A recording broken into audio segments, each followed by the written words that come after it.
says that he suffers from a lot of pain and emission of gas that is continuous all the time. He tries to suppress it, but it doesn't work. So he asks, what's the ruling on that? First of all, this is similar to urine incontinence. Either there would be enough time for you that you can relate to and estimate where you can pray without anything coming out from you. In this case, you have to wait. A person knows that between Maghrib and Isha there's an hour, and gas or urine or whatever is going to continue to come out until half an hour. And then there is a gap of a half an hour, nothing comes out. He knows this for certain, by observation, by practice, by whatever. In this case, he has to skip salat until he's totally pure and fresh, changes whatever's soiled from his clothes, perform wudu, and pray on time. This is scenario number one. Scenario number two is when a person has this problem continuously, and it doesn't stop.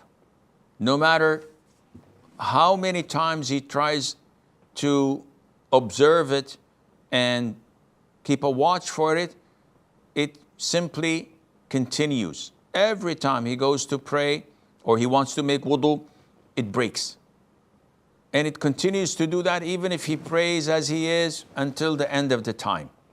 In this case, the consensus of all scholars, as Shaykh al-Islam bin Taymiyyah reports, and other scholars, that whoever is in such a situation, once the adhan is called of the prayer, whether it's Maghrib, Asr, Isha, whatever, and he wants to pray, not necessarily the moment the adhan is called, no, whenever he wants to pray, but after the time is due, not before, he may go ahead and clean himself, perform wudu, and pray. Even if this is continuously coming throughout the process, even if he was performing wudu, it broke.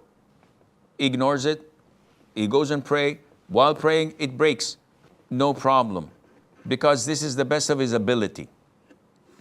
As for going to attend the prayer in the masjid, if these gases have an offensive odor that would annoy Muslims, it is prohibited for you to attend.